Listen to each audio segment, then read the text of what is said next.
Hello दोस्तों, आज का टॉपिक मैट्रिसेस है। अगर आपको मैट्रिसेस चैप्टर में कोई डाउट हो, अगर आप इस चैप्टर को अच्छे से सीखना चाहते हैं तो आप इस वीडियो को अच्छे से अंत तक देखें। हम इस वीडियो में मैट्रिक्स चैप्टर पूरा डिस्कस करेंगे और जितने भी कॉन्सेप्ट आएंगे उससे रिलेटेड क्वेश्चंस भी करते जाएंगे। जब हमारा मैट्रिसेस चैप्टर, उसी तरह हमारा जब आने वाले लेक्चर में डिटरमिनेंट चैप्टर जब हम ख़त्म कर लेंगे तो उसके बाद हम क्या करेंगे, हम जेईई एडवांस के बेस्ड पर जितने भी मैट्रिसेस और डिटरमिनेंट से जितने भी रिलेटेड अच्छे प्रॉब्लम्स है उसको करेंगे, जिससे आपका मैट्रिसेस डिटरमिनेंट पर कोई भी प्रॉब्लम्स आपको नहीं रहेगी। आप जेईई एडवांस के बेस पर जितने भी सवाल आएंगे वो आप खुद से कर पाएंगे। ठीक है, तो मैट्रिसेस चैप्टर को, इस चैप्टर को यानी कि आप ध्यान से अंत तक सुने। आज हम लोग ये चैप्टर पढ़ने वाले हैं। ठीक है, तो हम शुरू करते हैं।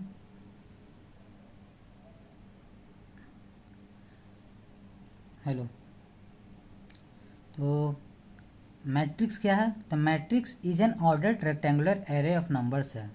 तो मैट्रिक्स में एक मैट्रिक्स आपको रेक्टेंगुलर बॉक्स की तरह दिखेगा, जिसमें आपके कुछ रो होंगे, कॉलम्स बने होंगे, और उसमें जो एंट्रीज जो होंगी वो या तो नंबर्स हो सकते हैं, या कॉम्प्लेक्स नंबर भी हो सकते हैं, या फंक्शन भी हो सकते हैं। तो वही लिख रहा है, a matrix is an ordered rectangular array of numbers और फंक्शन। द नंबर और फंक्शंस आर कॉल्ड एलिमेंट्स और एंट्रीज ऑफ द मैट्रिक्स। ये रेक्टेंगुलर एरे के फॉर्म में है ये भी, जिसमें आप देख सकते हैं कि ये रो कहलाएगा। ये ऐसे ऐसे जो बना हुआ है इस तरह से रो होगा, और ये कॉलम होगा। तो रो और कॉलम के फॉर्म में हमारा एक रेक्टेंगुलर एरे बना रहेगा, जिसमें जो जितने भी एंट्रीज हैं वो नंबर्स होंगे, या तो कॉम्प्लेक्स नंबर होंगे, या तो फंक्शंस होंगे। ठीक है, देखिए आपका मैट्रिक्स रेक्टेंगुलर एरे दिखेगा कैसे। तो मान लीजिए कि यहाँ m रो और n कॉलम में है। ये देखिए, एक रो है, दो रो है, तीन रो है, ऐसे ऐसे करते करते कितना रो है? m रो है। यहाँ पर पहला कॉलम, दूसरा कॉलम, तीसरा कॉलम, ऐसे करते करते कितना कॉलम है? n column. तो यहाँ m रो है, n कॉलम। इसमें जो एंट्रीज है उसको कैसे पढ़ेंगे? तो ये पहला एंट्री है पहले रो का और पहले कॉलम का, ये पहला एंट्री है। ये एंट्री क्या है? पहले रो और दूसरे कॉलम का एंट्री है। ये पहले रो और तीसरा कॉलम का एंट्री है। उसी तरह ये पहले रो और nth कॉलम का एंट्री है। अगर हम यहाँ देखेंगे तो mth रो को, मतलब m जो m रो है, आखिरी वाला रो, और पहले कॉलम का एंट्री है। ठीक है, तो हम एंट्री समझ गए कैसे है। तो ऑर्डर क्या है? ऑर्डर मतलब यही हो गया कि कितना नंबर ऑफ रो और कॉलम है उसी से। तो m इंटू n ऑर्डर का है। नंबर ऑफ एलिमेंट्स कितने होंगे?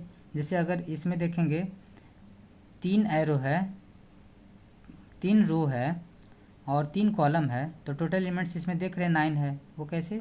तो 3 इंटू 3 रो इंटू 3 कॉलम करेंगे तो 9 आ जाएगा। तो नंबर ऑफ़ एलिमेंट्स कैसे पता करेंगे? तो number of row into number of columns को मल्टीप्लाई कर देंगे, m इंटू n। तो m इंटू n यहाँ क्या है? 9 है। तो ये टोटल नंबर ऑफ़ एंट्रीज कितना है? 9 है। तो ए आई जे जो हम बता रहे थे एंट्रीज, वो कैसे होगा? तो a I J element of ith row and jth column. जैसे A11 का हम डिस्कस करेंगे, A11 का हम डिस्कस करेंगे तो वो एलिमेंट है first row and first column का। अगर हम A12 एलिमेंट की बात करेंगे तो वो एलिमेंट है first row and second column का। तो हम ए को तो हर बार तो इतने बड़ा बॉक्स बना के तो नहीं लिख सकते, उस सिंपली फॉर्म में भी लिख सकते हैं ए को AIJ m रो n कॉलम, जहाँ से हम यहाँ वैल्यू आई जो कहाँ से कहाँ वेरी कर रहा है, जो रो है वो कहाँ से कहाँ वेरी कर रहा है, तो 1 से m। यहाँ पहला रो, दूसरा रो, ऐसे से करके कितने रो हैं? m। उसी तरह जे कहाँ से कहाँ वेरी कर रहा है? 1 से n, पहले कॉलम से आखिरी कॉलम तक। ठीक है, तो हम ये जो AIJ है तो इसमें पहला पुट करेंगे A1 J1, तो पहला एलिमेंट मिल जाएगा। I1 पुट करेंगे, J2 पुट करेंगे तो दूसरा एलिमेंट मिल जाएगा A12। I1 और J3 पुट करेंगे तो 13 एलिमेंट मिल जाएगा। इसी तरह हमारा सारा एलिमेंट मिल जाएगा। तो हम मैट्रिक्स को इस तरह से हम शो कर सकते हैं। ठीक है, आगे बढ़ते हैं। तो इस पर एक प्रॉब्लम कर लेते हैं। तो हमारा ए फाइंड करना है, ए आई जे है, कितने रो और कितने कॉलम है, तो यहाँ पर 2 रो है और 3 कॉलम है, ठीक है। और ए आई जे हम कैसे पता कर सकते हैं, यहाँ 2i+3 जैसे, तो हमारा 2 रो और 3 कॉलम है, तो कैसे बन जाएगा, A11 A12 A13 A21 A22 A23, ये हमारा 2 रो और 3 कॉलम, 2 रो हो गया और 3 कॉलम हो गया। पहला रो का फर्स्ट रख देंगे, फिर उसका J1 J2 J3 पुट किए, पहला I1 फिक्स करके हम 1 2 3 किए, तो एक रो का काम हो गया। दूसरे रो कैसे लिखेंगे, दूसरा एलिमेंट पुट करेंगे, I2 पुट करेंगे, फिर हम बढ़ेंगे J1 J2 J3, हो गया। तो ये मेरा मैट्रिक्स तैयार हो गया। अब इसके वैल्यूज़ को फाइंड करेंगे। इसके वैल्यूज़ कैसे फाइंड करेंगे, तो A11 फाइंड करना है। तो ए क्या है, 1 क्या है, यहाँ पर I है और यहाँ पर 1 क्या है, J है। तो यहाँ पर वैल्यू हमको हम रखेंगे। तो यहाँ पर A11 फर्क है, तो I की जगह 1 J की जगह 1, तो पुट करेंगे, तो 2 × 1 + 3 × 1 क्या हो जाएगा, 5 हो जाएगा। यहाँ आपको एक करके दिखा दे रहे, 2 × 1 + 3 × 1, ये क्या हो गया, 5 हो गया, ठीक है। तो A11 क्या पता चल गया, 5 है। A12 तो यहाँ पुट करेंगे, I की जगह 1 और J की जगह 2, तो क्या हो जाएगा वैल्यू, 2 + 6 कितना हो गया, 8 हो गया। ये फाइंड करेंगे, 2 + 9 11 हो गया। यहाँ फाइंड करेंगे, 2 2 जा 4 और 3 7, ये फाइंड करेंगे, 2 2 4 6 10 हो गया, 2 3 4 9 13 हो गया। ये हमारा एलिमेंट ऐसे फाइंड हो गया, ठीक है। अगर आप अच्छे से इसे, ये आपका समझ में आ गया, ठीक है। तो आगे बढ़ते हैं। अब हम मैट्रिसेस के क्लासिफिकेशन के बारे में पढ़ेंगे। रो मैट्रिक्स किसे कहते हैं, यहाँ पर पहला हम पढ़ेंगे जिसके बारे में। तो रो मैट्रिक्स किसे कहते हैं, तो रो मैट्रिक्स है हमारा वैसा मैट्रिक्स जिसके सिर्फ एक ही रो, जिसके पास सिर्फ एक रो हो, ठीक है। जैसे एग्जांपल के तौर पर देखते हैं, यहाँ 1 2 3, यहाँ पर क्या देख रहे हैं, एक रो है सिर्फ, है ना। कॉलम्स एक से ज़्यादा हो सकते हैं, लेकिन रो मेरा एक ही होगा, ठीक है। इसमें हम देख रहे हैं एक रो है और कॉलम कितना है, 1 2 3, 3 कॉलम है, ठीक है। अब पढ़ेंगे कॉलम मैट्रिक्स। कॉलम मैट्रिक्स किसे कहते हैं, वैसा मैट्रिक्स जिसके पास सिर्फ एक कॉलम हो। तो यहाँ पर हम देख रहे हैं कि यहाँ पर सिर्फ एक कॉलम है, रो एक से ज़्यादा हो सकता है। तो यहाँ 4 रो बना, 1 रो 2 रो 3 रो 4 रो, तो यहाँ 4 रो बना, कॉलम क्या है, एक। हम एक चीज़ और ध्यान रखेंगे, रो मैट्रिक्स और कॉलम मैट्रिक्स को हम वेक्टर के रूप में भी देखते हैं, वेक्टर भी कहते हैं, ठीक है। हॉरिजॉन्टल मैट्रिक्स, तो हॉरिजॉन्टल मैट्रिक्स क्या है, वैसा मैट्रिक्स जिसमें रो की नंबर ऑफ रो की संख्या हमारे नंबर ऑफ कॉलम्स की संख्या से कम होंगी, वैसे मैट्रिक्स को हम हॉरिजॉन्टल मैट्रिक्स कहेंगे, ठीक है। यहाँ पर देखेंगे एग्जांपल में, यहाँ पर 2 ही रो है, लेकिन कॉलम्स कितने हैं, 1 2 3 4, तो 2 रो मतलब कि रो जो यहाँ पर नंबर ऑफ रो है वो नंबर ऑफ कॉलम से कम है, 2 जो है वो 4 से कम है। यहाँ m रो को डिनोट करते हैं, n कॉलम को, तो यहाँ मतलब ऐसे दिख सकते हैं, m must be less than n रहना चाहिए हॉरिजॉन्टल मैट्रिक्स के लिए, ठीक है। अब हम जानेंगे चौथा जो क्लासिफिकेशन के बारे में पढ़ेंगे मैट्रिक्स के, तो वर्टिकल मैट्रिक्स के बारे में पढ़ेंगे। वर्टिकल मैट्रिक्स किसे कहते हैं, हमने हॉरिजॉन्टल मैट्रिक्स के बारे में जाना जिसमें नंबर ऑफ रो क्या होता है, नंबर ऑफ कॉलम से कम होता है। वर्टिकल मैट्रिक्स में क्या होगा कि नंबर ऑफ रोज जो हैं वो नंबर ऑफ कॉलम से ज़्यादा होंगे, उसे हम वर्टिकल मैट्रिक्स कहेंगे। यहाँ पर क्या दिख रहे हैं, नंबर ऑफ रो 4 हैं, कॉलम कितने हैं, सिर्फ 2 हैं, तो यहाँ पर नंबर ऑफ रो ज़्यादा हैं कॉलम से। तो ऐसे मैट्रिक्स, ऐसे जो रेक्टेंगुलर एरे बनेगा, मैट्रिक्स बनेगा, उसे हम वर्टिकल मैट्रिक्स कहेंगे। इसका मतलब हम कह सकते हैं कि m ग्रेटर देन n रहेगा वर्टिकल मैट्रिक्स में, ठीक है।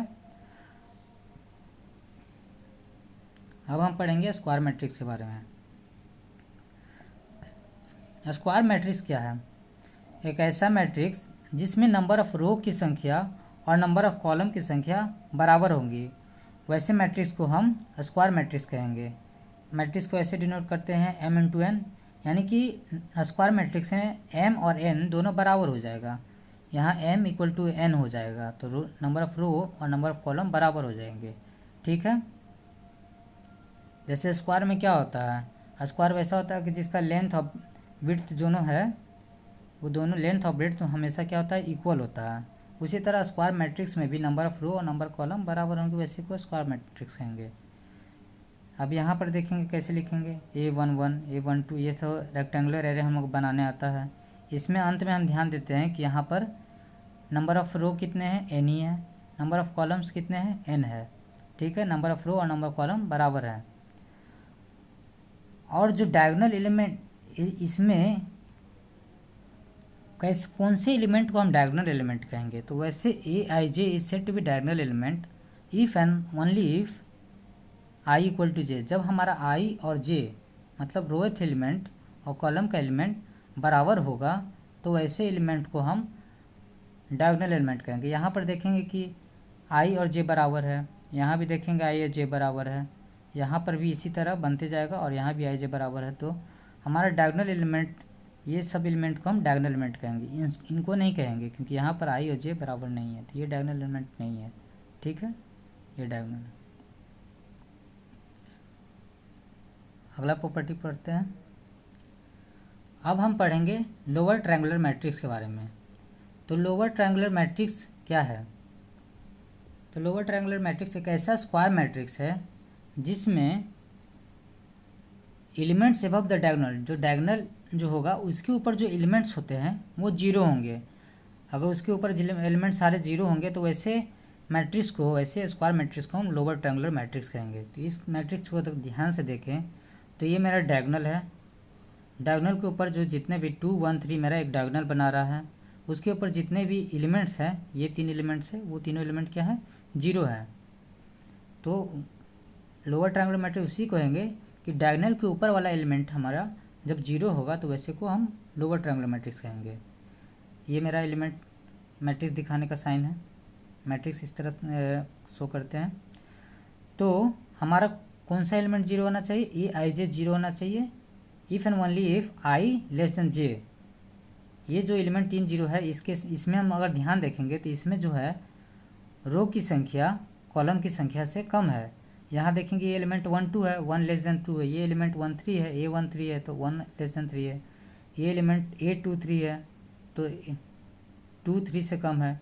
तो हर केस में देख रहे हैं आई जो है, जहाँ पर जीरो आई जो है लेस देन जे है, तो उस केस में तो हम ऐसे बता सकते हैं कि लोअर ट्रायंगुलर मैट्रिक्स हम इस तरह से लिख सकते हैं कि ई आई जे जीरो जब होगा if and only if i less than j, तो वैसे को लोअर ट्रायंगुलर मैट्रिक्स कहेंगे। ठीक है।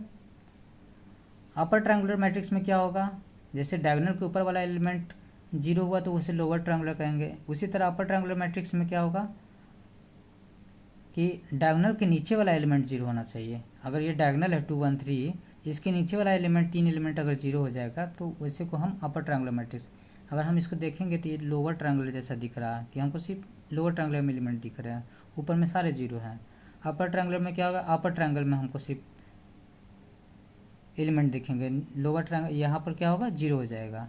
तो इस केस में हम कैसे डिनोट करेंगे, a equal to a I J n to n. तो ए आई जे जीरो कब होगा, ए आई जे जीरो होगा अपर ट्रायंगुलर मैट्रिक्स में जब आई ग्रेटर देन जीरो जे होगा, यानी कि इसमें रो की संख्या जब कॉलम की संख्या से ज़्यादा होगी, आई जब ग्रेटर देन जे होगा उस केस में आई जे जीरो होगा। यहाँ पर अगर देखेंगे, अगर ये कौन सा एलिमेंट है, पहले रो का दूसरे रो का पहला एलिमेंट है A21, तो यहाँ पर कह रहा है कि जब 2 ग्रेटर देन 1 है वहाँ पर तो A21 जीरो हो जाएगा अपर ट्रायंगुलर मैट्रिक्स के केस में। उसी तरह A23 जीरो हो जाएगा, नहीं A23 नहीं, A21 जीरो हो गया, A31 जीरो हो जाएगा और A32 जीरो होगा अपर ट्रायंगुलर में। अगर आपको एक एग्जांपल दिखा देता हूँ बना के, यहाँ पर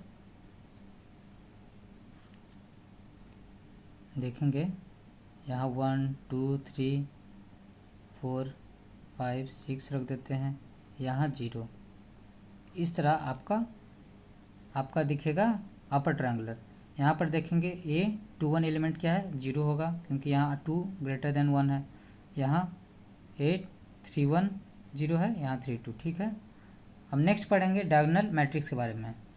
डायगोनल मैट्रिक्स उसे कहेंगे a square matrix is said to be diagonal if all non diagonal elements are zero. मतलब कि डायगोनल एलिमेंट्स को छोड़ करके जितने भी एलिमेंट हमारे हैं वो अगर जीरो होंगे तो वैसे मैट्रिक्स को हम डायगोनल मैट्रिक्स कहेंगे। ठीक है, तो डायगोनल मैट्रिक्स को हम कैसे बात करेंगे, तो यहाँ पर ए आई जे हम दिखाएंगे मैट्रिक्स को। तो ए आई जे जीरो कब होगा, हम क्या बात किए थे कि डायगोनल को छोड़कर सारे एलिमेंट जीरो होना चाहिए। मतलब ए आई जे जीरो होगा कब, जब आई और जे बराबर नहीं होगा। डायगोनल एलिमेंट के केस में देखते हैं कि आई जे बराबर होता है, तो आई और जे जब बराबर नहीं होगा उस केस में आई जे जीरो होगा डायगोनल मैट्रिक्स के केस में। तो एग्जांपल देखते हैं। तो ये डायगोनल मैट्रिक्स है, यहाँ पर सिर्फ डायगोनल में एलिमेंट है, बाकी सारे जगह क्या है, जीरो है। ठीक है, तो इस केस में देख रहे हैं जब आई और जे बराबर नहीं तो मेरा जीरो है ना हर जगह। ए 1 2 1 और 2 बराबर नहीं है, 1 3 1 और 3 बराबर नहीं है, तो इसी तरह ये मेरा डायगोनल मैट्रिक्स फॉर्म किया। तो इसको इस तरह भी लिख सकते हैं, क्योंकि डायगोनल एलिमेंट है तो हम डायगोनल ए बी सी इस तरह सिंपली लिख सकते हैं। अब हम पढ़ते हैं स्केलर मैट्रिक्स के बारे में।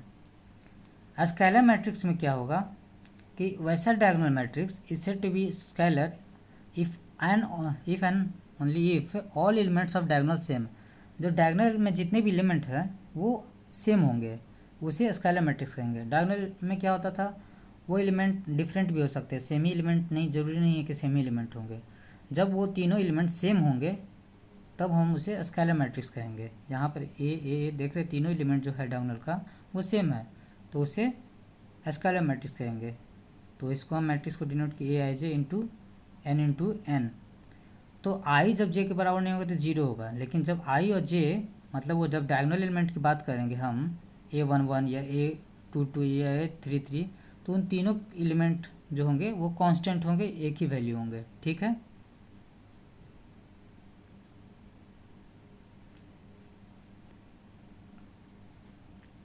जो नेक्स्ट मैट्रिक्स के बारे में हम बात करने वाले हैं वो यूनिट मैट्रिक्स के बारे में। यूनिट मैट्रिक्स कहिए या आइडेंटिटी मैट्रिक्स कहिए।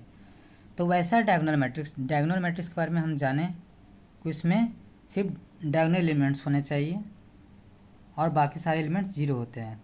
यहाँ पर ये diagonal matrix is said to be unit matrix तब कहलाएंगे जब डायगोनल एलिमेंट्स 1 हों।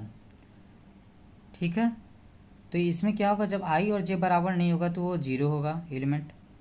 अगर आई और जे बराबर होगा तो उस केस में वो डायगोनल एलिमेंट क्या होगा, 1 होगा। तो देखिए एग्जांपल के तौर पर ये हो गया 1 1 1, बाकी सारे एलिमेंट्स क्या जीरो हैं, तो ये इसे हम यूनिट मैट्रिक्स कहेंगे, आइडेंटिटी मैट्रिक्स। यहाँ 3 बता रहा है कि नंबर ऑफ रो और कॉलम 3 इंटू 3 है, तो वो अगर ये नंबर ऑफ 4 इंटू 4 रो और 4 कॉलम होता तो I4 होता, 5 रो इंटू 5 कॉलम होता और सारे एलिमेंट 1 होते, डायगोनल एलिमेंट 1 होते तो I5 होता। ठीक है, अब हम नल मैट्रिक्स के बारे में बात करेंगे।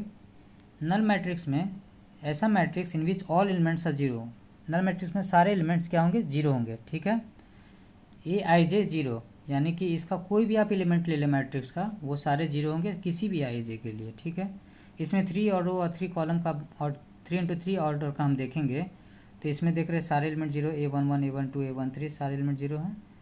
2 रो इन 3 कॉलम का देखिए इसमें भी सारे जीरो हैं, 3 रो और 1 कॉलम, तो ये सारे नल मैट्रिसेस के एग्जाम्पल हैं।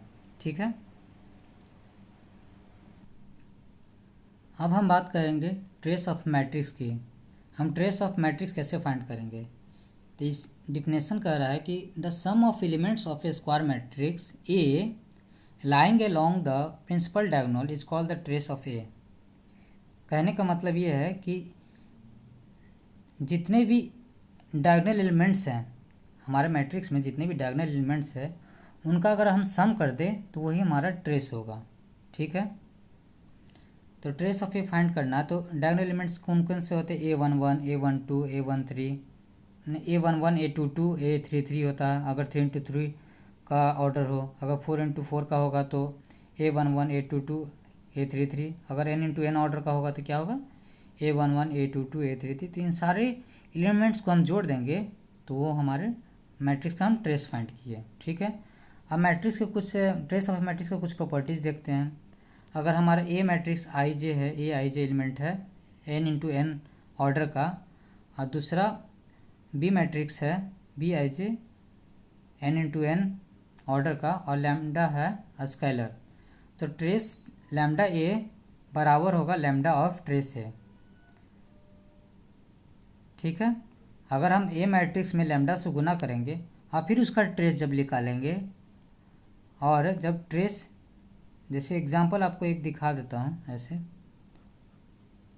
2 इंटू 2 मैट्रिक्स का बना के कि 2 3 4 5 है, इसमें हम लैम्डा ले लेते हैं, 2 ले लेते हैं, तो 2a फाइंड क्या होगा 4 6 8 10 हो जाएगा। तो इसका ट्रेस क्या हो गया, ट्रेस 2a का क्या हो गया 14 हो गया। ठीक है, 4 + 10 डायगोनल।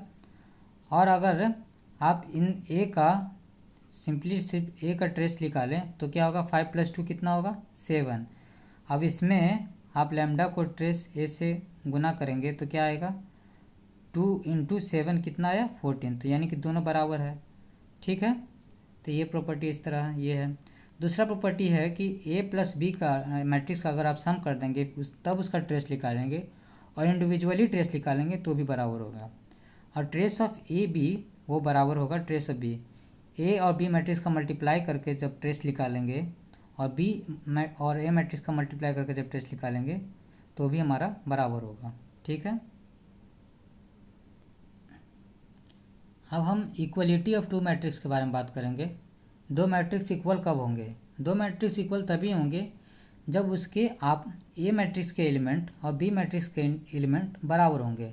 जैसे अगर हम ए मैट्रिक्स के A11 एलिमेंट की बात करते हैं और दूसरे बी मैट्रिक्स के B11 एलिमेंट की बात करते हैं तो आपस में बराबर होने चाहिए, तभी होगा। Two matrix are said to be equal if and only if they are of same order का होने चाहिए सबसे पहले। अगर ए मैट्रिक्स 3 इंटू 3 ऑर्डर का है तो बी मैट्रिक्स भी 3 इंटू 3 का होना चाहिए। और देयर इज कॉरस्पॉन्डिंग एलिमेंट, दोनों के कॉरस्पॉन्डिंग जो एलिमेंट्स होंगे वो बराबर होने चाहिए, ए और बी बराबर होने चाहिए। जैसे कि एम इंटू एन ऑर्डर का है, ये पी इंटू क्यू ऑर्डर का है, तो हमारा एम पी के बराबर होना चाहिए, एन और क्यू के बराबर होना चाहिए, तभी हमारा इक्वलिटी ऑफ टू दो मैट्रिक्स को इक्वल कर सकते हैं। और हमारा ए आई जे एलिमेंट है वो बी आई जे एलिमेंट के बराबर होना चाहिए। इस पर एक क्वेश्चन कर लेते हैं हम। ये क्वेश्चन है, अब हमको फाइंड करना है एक्स वाई जेड और डब्ल्यू को। ठीक है, तो अगर ये दोनों इक्वल है तो इंडिविजुअल कॉरस्पॉन्डिंग एलिमेंट्स भी बराबर होंगे। यहाँ पर हम देख रहे हैं ये भी 2 इंटू 2 ऑर्डर का है, 2 इंटू 2 ऑर्डर का है, ये भी 2 इंटू 2 ऑर्डर का है। ठीक है, और तो ये इक्वल मैट्रिक्स है तो ये कॉरस्पॉन्डिंग एलिमेंट्स बराबर होने चाहिए। ठीक है, तो x + y 4 होगा, x - y क्या होगा 0 होगा। इसको सॉल्व करेंगे तो क्या आ जाएगा 2x = 4, यानी x = 2 आ गया, y = भी 2 आ गया। ठीक है, इधर से सॉल्व करते हैं। 2x + z 7 है, x 2 है तो z क्या आ जाएगा 3 आ गया। 2z + w 10 के बराबर है, z 3 निकला तो 3 × 2 = 6, तो w क्या आ गया 4 आ गया। ठीक है, ये क्वेश्चन सॉल्व हो गया। इस क्वेश्चन में हमें फाइंड करना है कि x और y के किस वैल्यू के लिए दोनों मैट्रिक्स बराबर होंगे। तो ये मैट्रिक्स किस x और y के लिए बराबर होंगे, तो दो मैट्रिक्स बराबर होने के लिए क्या होना चाहिए, ऑर्डर सेम होना चाहिए। ये 2 इंटू 2 है, ये भी 2 इंटू 2 है। ठीक है, और कॉरस्पॉन्डिंग एलिमेंट बराबर होना चाहिए। तो 2x + 1 बराबर होगा x + 3 के, 3y बराबर होगा y² + 2 के, और y² क्या होगा -5y किसके बराबर होगा -6 के। तो इसको सॉल्व करेंगे तो x = क्या आ जाएगा 2 आ जाएगा। इसको सॉल्व करेंगे y² - 3y + 2 = 0। एक ये सॉल्व करेंगे y² - 5y + 6। यहाँ से फाइंड करेंगे y का एलिमेंट क्या आ जाएगा 1 और 2, y का यहाँ से आ जाएगा 2 और 3। तो यहाँ पर y से 4 वैल्यू आए, तो यहाँ पर जो कॉमन वैल्यू होगा वही इस इक्वेशन को सेटिस्फाई करेगा, इस इक्वेशन को भी, तभी बराबर होगा। ठीक है। तो यहाँ से आंसर क्या हो गया मेरा, x 2 और y 2, क्योंकि अगर y 1 लेंगे तो ये यहाँ पर तो इस इक्वेशन में वैल्यू आएगा, लेकिन ये यहाँ पर वैल्यू अलग हो जाएगा। आप जैसे 1 पुट करिए तो यहाँ ये वैल्यू हो गया 3, हाँ, ये वैल्यू यहाँ पर भी 3 हुआ, लेकिन हम यहाँ पर देखेंगे 1 पुट करेंगे तो 1 माइनस 5 कितना हो गया, -4 हो गया, जो कि बराबर नहीं है। तो जो कॉमन होगा दोनों इक्वेशन में वही मेरा आंसर होगा। ठीक है। अब हम दो मैट्रिक्स के एडिशन के बारे में बात करेंगे। दो मैट्रिक्स तभी एडिशन के लायक हैं जब वो सेम ऑर्डर के होंगे। ए m इंटू एन ऑर्डर का है ए मैट्रिक्स और बी मैट्रिक्स भी m इंटू एन ऑर्डर का होगा, तभी हम जोड़ सकेंगे। तब उसके कॉरस्पॉन्डिंग एलिमेंट्स को हम आपस में सम कर पाएंगे। ए के A11 के एलिमेंट को बी के 11 को एलिमेंट्स को जोड़ पाएंगे। तो वो CIJ क्या होगा, AIJ प्लस BIJ। अगर ऑर्डर सेम है तो C equal to A plus B. ठीक है। मल्टीप्लिकेशन बाय स्केलर, जब ए मैट्रिक्स है अगर उसमें हम किसी स्केलर क्वांटिटी से मल्टीप्लाई करेंगे तो वो क्या होगा, स्केलर क्वांटिटी हर एक एलिमेंट से मल्टीप्लाई हो रहा है। यहाँ A11 से भी मल्टीप्लाई होगा, लैम्डा A12 से भी होगा, लैम्डा A13 से भी होगा, तो हर एक एलिमेंट से हो रहा है। तो अगर ये मैट्रिक्स मेरा 1 2 3 4 5 6 ये 2 रो और 3 कॉलम का ऑर्डर का है, तो इसमें जब हम 3 से मल्टीप्लाई करेंगे तो पहले एलिमेंट को ही मल्टीप्लाई होगा, दूसरे एलिमेंट को ही मल्टीप्लाई होगा। ये देखिए, ये 3 इंटू क्या करेंगे, A11, 3 into A12, 3 into A13, ये सारे एलिमेंट को मल्टीप्लाई कर रहा है। तो यहाँ क्या होगा, 3 6 9 12 15 8। ठीक है। यहाँ एक क्वेश्चन सॉल्व कर लेते हैं, एडिशन के बेस पर है। एडिशन और मल्टीप्लिकेशन ऑफ स्केलर के बेस पर 3a माइनस 2b फाइंड करना है। तो पहले 3a फाइंड करते हैं। 3a क्या हो जाएगा, सारे एलिमेंट में 3 से मल्टीप्लाई करेंगे तो ये 6 हो जाएगा, ये -3 हो जाएगा, ये 9 होगा, ये 3 हो जाएगा। ठीक है। ये 2b फाइंड कर लेते हैं। 2b क्या हो जाएगा, ये 2 हो जाएगा, 8 हो जाएगा, 14 यहाँ, ये 4। ठीक है। अब इसको सब्ट्रैक्ट कर देते हैं, 3a माइनस 2b। तो 6 को हम 2 से सब्ट्रैक्ट करेंगे, 4 हो जाएगा। -3 को 8 से सब्ट्रैक्ट करेंगे, -11 हो जाएगा। 9 को 14 से सब्ट्रैक्ट करेंगे, -5 हो गया। 3 को 4 से सब्ट्रैक्ट करेंगे, -1 हो गया। ठीक है। अब नेक्स्ट क्वेश्चन करते हैं। इफ़ अगर ए डायगोनल एलिमेंट है, ए डायगोनल मैट्रिक्स है जिसका डायगोनल एलिमेंट क्या है, 1 -1 2 है। बी डायगोनल मैट्रिक्स है जिसका डायगोनल एलिमेंट क्या है, 2 3 -1। तो हमें फाइंड करना 3a + 4b। ठीक है। हम जानते हैं डायगोनल मैट्रिक्स में क्या होता है कि सारे एलिमेंट जीरो होते हैं, सिर्फ डायगोनल के एलिमेंट होते हैं। तो हमको बाकी एलिमेंट को जोड़ने का कोई फ़ायदा नहीं है, वो सारे जीरो ही होंगे। तो हमें 3a + 4b क्या हो जाएगा,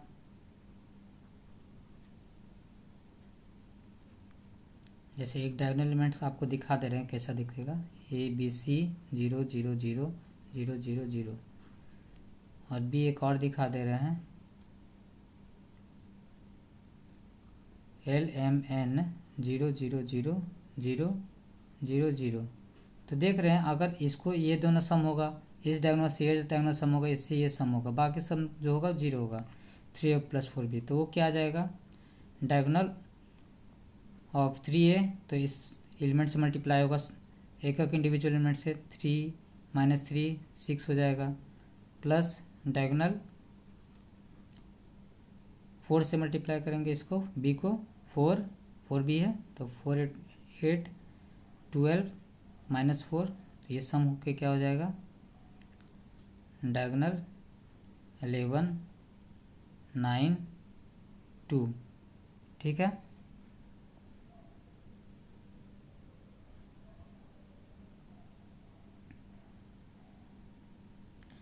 नेक्स्ट क्वेश्चन करने जा रहे हैं। यहाँ पर हमें मैट्रिक्स का एक दिया हुआ a + 2b का कॉम्बिनेशन दिया हुआ है, एक 2a - b का कॉम्बिनेशन दिया हुआ है। तो हमें trace a - trace b find करना है। तो हम क्या करते हैं, trace of a + 2b find कर लेते हैं। हम जानते हैं कि ट्रेस ऑफ x + y क्या हो जाता है, trace of a + trace of 2b हो जाता है। इसको और सिंप्लीफाई करके लिख सकते हैं, trace of a + 2 into trace of b लिख सकते हैं। ठीक है। ये प्रॉपर्टी हमने पढ़ा था। अब ट्रेस ऑफ उसी तरह 2a माइनस बी को हम कैसे लिख सकते हैं, 2 times trace of A minus trace of B. इसको हम सॉल्व कर लेते हैं।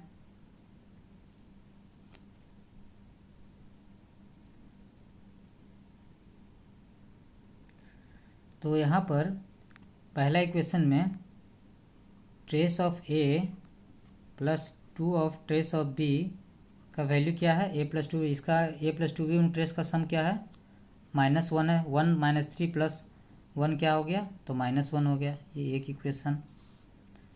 दूसरा 2 of trace a minus trace b, यानी कि trace of 2a minus b, इसमें डायगोनल एलिमेंट का सम क्या है, 2 2 4 -1 3, ये 3 हो गया। तो इससे हम ट्रेस ए का वैल्यू फाइंड कर सकते हैं। तो हम इसमें अगर 2 से मल्टीप्लाई करें और सम करें तो क्या हो जाएगा, 5 ऑफ ट्रेस ए, ये हो जाएगा 5। ठीक है, तो ट्रेस ए क्या आ गया, यहाँ से 1 आ गया। तो ट्रेस बी क्या आ जाएगा, यहाँ से ये भी ट्रेस ऑफ ए कितना आ गया, 1 आ गया। तो ट्रेस ऑफ बी कितना आ जाएगा, -1 आ गया। तो trace of A minus trace of B का वैल्यू क्या आ गया, 2 आ गया। ठीक है, अब हम बात करेंगे दो मैट्रिसेस को हम कैसे मल्टीप्लाई करते हैं। तो ये एक ए मैट्रिक्स है m×n ऑर्डर का, दूसरा मैट्रिक्स है p×q ऑर्डर का। जब ए बी प्रोडक्ट तभी पॉसिबल है जब हमारा n p के बराबर हो। ठीक है, ए मैट्रिक्स का कॉलम और बी मैट्रिक्स का रो जब बराबर होता है तभी प्रोडक्ट पॉसिबल है। एंड बी ए पॉसिबल तब होगा जब q m के बराबर होगा। ठीक है, तो अगर हम ए बी का ऑर्डर क्या है, m×q हो जाएगा। अगर मल्टीप्लाई करेंगे तो n और p बराबर हो जाएगा, तो m q ऑर्डर का हो जाएगा। और बी ए क्या हो जाएगा, q और m बराबर हो जाएगा। q और m बराबर हो जाएगा तो वो क्या मैट्रिक्स का बन जाएगा, p×n ऑर्डर का हो जाएगा। अब जैसे ए मैट्रिक्स ये है a11 a12 a13, इस तरह से ए मैट्रिक्स बना। ये बी मैट्रिक्स है, इसको कैसे मल्टीप्लाई करेंगे तो इसको आप ध्यान से देखिएगा, बहुत इजी है कैसे मल्टीप्लाई करते हैं। आप आराम से पहले एलिमेंट पर फोकस करिए। पहला एलिमेंट हमको क्या है, यहाँ देख रहे 1 है और ये 1 है। तो इसका मतलब हम ऐसे पढ़ेंगे कि पहले रो को, पहला एलिमेंट फाइंड करने के लिए पहले रो को हम पहले कॉलम से मल्टीप्लाई करेंगे। पहला एलिमेंट फाइंड करने के लिए हम पहले रो को पहले कॉलम से, तो यहाँ पर पहला रो कौन सा है, ये है। और बी में पहला कॉलम कौन सा है, ये। अब हम इसका पहला एलिमेंट इस रो के पहले एलिमेंट को इस रो के पहले कॉलम से गुना करेंगे, इस कॉलम के पहले एलिमेंट से। इस रो के दूसरे एलिमेंट को कॉलम के दूसरे एलिमेंट से मल्टीप्लाई करेंगे। इस रो के तीसरे एलिमेंट को कॉलम के तीसरे एलिमेंट से मल्टीप्लाई करेंगे। लेकिन यहाँ जो पहला जो a11 है, इससे हम ये पता करेंगे कि हमको किस रो और कॉलम के जो मल्टीप्लाई करना। तो यहाँ 1 1 है तो फर्स्ट रो और फर्स्ट कॉलम के बीच में। जब हमें ये पता चल गया कि फर्स्ट और फर्स्ट कॉलम के बीच में मल्टीप्लाई करना है तो हम ईजिली कर सकते हैं। तो पहला रो को पहला कॉलम से, तो इसको इससे मल्टीप्लाई करना। तो a11 को b11 से गुना कर दिए। ठीक है, फिर दूसरे रो के दूसरे एलिमेंट को कॉलम के दूसरे एलिमेंट से करेंगे तो a12 b21 को हो गया। फिर इसी तरह a13 b31 हो गया। इससे हमारा पहला एलिमेंट मिल गया। ठीक है, अब दूसरा एलिमेंट कैसे फाइंड करेंगे, तो यहाँ देखेंगे, यहाँ लिखा हुआ 1 2, यानी कि पहले रो को कौन से कॉलम से गुना करना है, सेकंड कॉलम से। तो इससे जिस तरह हम इसमें हम क्या किए थे, पहले रो को पहले कॉलम से, यहाँ लिखा 1 2, तो पहले रो को दूसरे कॉलम से। तो ये पहले रो को दूसरा कॉलम से, तो a11 को b12 से मल्टीप्लाई करेंगे, a12 को b22 से मल्टीप्लाई करेंगे, a13 को b32 से मल्टीप्लाई करेंगे। ठीक है, तो इसे याद करने की ज़रूरत नहीं है, आप आराम से समझ सकते हैं।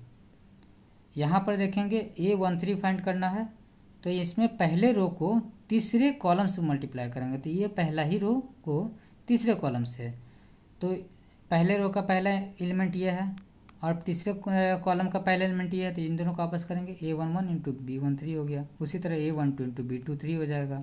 उसी तरह A13 इंटू B33 हो जाएगा। उसी का वैसे ही करके हम सारे फाइंड करेंगे। A21 का फाइंड करना है तो सेकेंड रो को फर्स्ट कॉलम से, तो A21 into B1, A22 into B21, A23 into B31 इसको फाइंड करना है। अगर A22 को फाइंड करना है तो ये बोल रहा है 2 है, तो यानी सेकेंड रो को सेकेंड कॉलम से, सेकेंड रो को सेकेंड कॉलम से, तो A21 B12 से मल्टीप्लाई होगा, A22 B22 से मल्टीप्लाई होगा, A23 B32 से मल्टीप्लाई होगा। उसी तरह बाकी सारे एलिमेंट को भी आप मल्टीप्लाई करके देख सकते हैं। जिस तरह हम ए बी को मल्टीप्लाई किए उसी तरह आप बी को भी मल्टीप्लाई कर सकते हैं। वो खुद से आप ट्राई करिए, वो एक बार करेंगे वो आ जाएगा। ठीक है, अब हम बात करेंगे मैट्रिक्स मल्टीप्लिकेशन के प्रॉपर्टीज़ के बारे में। तो पहला प्रॉपर्टी कहता है कॉम्यूटेटिव लॉ जो है वो ज़रूरी नहीं है कि वो हमेशा अप्लाई हो मैट्रिसेस पर। कॉम्यूटेटिव मतलब यहाँ अगर ए को हम बी से मल्टीप्लाई कर रहे हैं, बी मैट्रिक्स को ए से मल्टीप्लाई करेंगे, तो ज़रूरी नहीं है कि यहाँ पर ए और बी कॉम्यूटेटिव मैट्रिसेस हो, यानी कि ए बी ज़रूरी नहीं है कि बी ए से बराबर ही हो। जब आप दो मैट्रिक्स को मल्टीप्लाई करते हैं तो ए बी के जो मल्टीप्लाई करेंगे तो कुछ एक नया मैट्रिक्स फाइंड होगा, और बी इंटू ए करके फाइंड करेंगे तो एक नया मैट्रिक्स मिलेगा। तो ज़रूरी नहीं है कि बराबर हो, अगर बराबर हो गए तो वो कॉम्यूटेटिव मैट्रिसेस कहलाएंगे, लेकिन ये ज़रूरी नहीं है। ठीक है, अब मैट्रिक्स मल्टीप्लिकेशन एसोसिएटिव होता है। अगर ए इंटू बी सी है तो बी सी मैट्रिक्स को जब मल्टीप्लाई करेंगे ए से, यहाँ ए मैट्रिक्स को बी सी मैट्रिक्स को मल्टीप्लाई करेंगे, वो सेम वैल्यू सेम मैट्रिक्स देगा जब हम ए बी मैट्रिक्स को मल्टीप्लाई करके हम सी मैट्रिक्स मल्टीप्लाई करेंगे। ठीक है,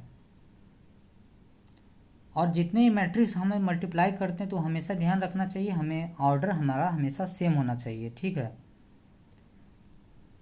such that the corresponding elements are equal. अगर ए मेरा m इंटू एन ऑर्डर का है, बी क्या है n इंटू पी ऑर्डर का, सी p इंटू क्यू ऑर्डर का, तो ए बी सी मेरा किस ऑर्डर का हो जाएगा। तो पहले हम देख रहे हैं बी और सी का मल्टीप्लाई करेंगे तो किस ऑर्डर का हो जाएगा। तो पी मेरा सेम है, मल्टीप्लिकेशन के लिए होना चाहिए, इसका कॉलम इसके रो गए, तो n इंटू क्यू का ऑर्डर का हो जाएगा। ठीक है, आपको दिखाते हैं। तो बी और सी क्या हो जाएगा, किस ऑर्डर का हो जाएगा, n इंटू क्यू ऑर्डर का हो जाएगा। ठीक है, उसी तरह ए बी किस ऑर्डर का हो जाएगा, यहाँ n सेम है तो m इंटू पी का ऑर्डर का हो जाएगा ना। और ए बी हो गया m इंटू पी ऑर्डर का, जब उसको c से मल्टीप्लाई करेंगे तो m into A B C जब फाइंड करेंगे तो क्या हो जाएगा, m इंटू पी, और सी मैट्रिक्स का ऑर्डर क्या है, p इंटू क्यू है ना। तो ये क्या बन जाएगा, m इंटू क्यू हो जाएगा। तो ए बी सी ये भी m इंटू क्यू हो गया। और ऐसे फाइंड करेंगे इन दोनों के, तो यहाँ से क्या आया था n इंटू क्यू, और जब इससे मल्टीप्लाई करेंगे तो m और q हो जाएगा। तो दोनों ऑर्डर सेम रहना चाहिए। ठीक है, अब मैट्रिक्स मल्टीप्लिकेशन वो डिस्ट्रीब्यूटिव भी रहता है एडिशन के रूप में, विथ रिस्पेक्ट टू एडिशन। ए को जब हम दो मैट्रिक्स का सम से मल्टीप्लाई करेंगे तो वो हम सेम होगा जब हम ए को इंडिविजुअल मैट्रिक्स से मल्टीप्लाई करेंगे। ए को पहले बी मैट्रिक्स और सी मैट्रिक्स का सम कर दिए, हाँ, और उसको हम ए से मल्टीप्लाई कर रहे हैं, मैट्रिक्स को बी ए प्लस सी को मल्टीप्लाई किया। और हम ऐसे ही फाइंड कर सकते हैं ए मैट्रिक्स को बी से मल्टीप्लाई करें और फिर ए मैट्रिक्स को सी से मल्टीप्लाई करेंगे और फिर सम किए तो ही बराबर होगा। अगर हमारा प्रोडक्ट, अगला जो है प्रॉपर्टी, अगर हमारा प्रोडक्ट ए बी 0 है तो ये ज़रूरी नहीं है कि हमारा कोई भी एक इंडिविजुअल मैट्रिक्स 0 हो, ये ज़रूरी नहीं है। दो मैट्रिक्स इस तरह हो सकते हैं कि दोनों का मल्टीप्लिकेशन 0 हो जाए, तो ये ज़रूरी नहीं है कि at least one of the matrix को 0 मैट्रिक्स होना ही चाहिए। ठीक है,